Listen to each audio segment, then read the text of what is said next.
the one thing about that book, what it did humble me, and I know it's probably not humble to say that, but it did humble me because he says there are no quantum leaps.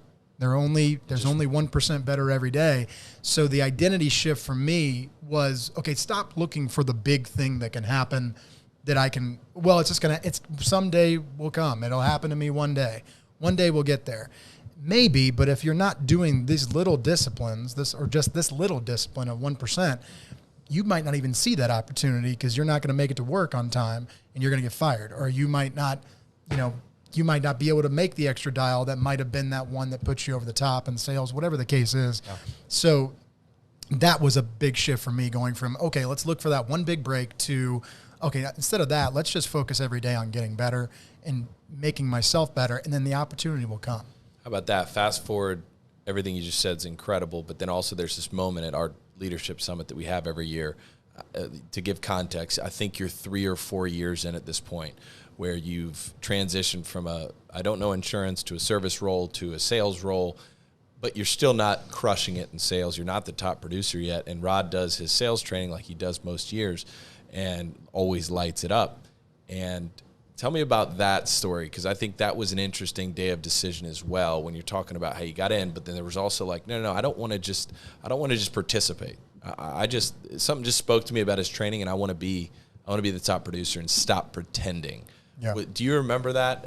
You too? I remember that vividly at a distance. Vividly. I remember that I forget where I heard it. Now, of course, I know it, but I'll never be able to tell you who said it. But times plus reps equals opportunity, I believe is the quote. Am I saying that right?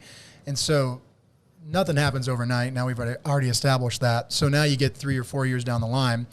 And one year you did the sales training, and I remember saying, I took a picture of it and I said, I'm going to take that, I'm going to put it on the back of my monitor. Soup to nuts. Yeah, soup to nuts. I'm going to take it, I'm going to put it on my monitor screen.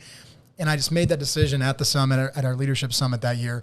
And then we were at dinner, and Rod saw me sitting there, and I think he saw an opportunity, saw a chair open. He came over, and Rod's just, anybody who knows Rod knows he's going to be honest with you, but he cares. He wants to see what you're going through. He wants to give you his experience and his knowledge. And he was, to say the least, he was he was curt with me about what I was going through. He was curt. I don't think I've heard that in a conversation. By the way, I don't know if I've heard that in a conversation, but I can tell you right now, that is the first time that word has been said on air. Curt. He is curt with me. I don't even know what that means. I just know it in the context of what Siri, you're what saying. does curt mean? Yeah. I don't want to say, because it wasn't brutal. I think the conversations we had was that it's okay to want to be successful. Yes, I remember that. It's okay to want to be competitive, even though we have a really good team atmosphere. And I love competition.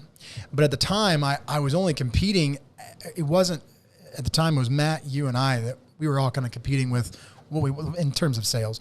But Matt and I's relationship was it was borderline toxic, because we were still in that bartender mentality that we compete, and where it's not a build somebody up. A lot of cutting. It's a lot of cutting. Yeah.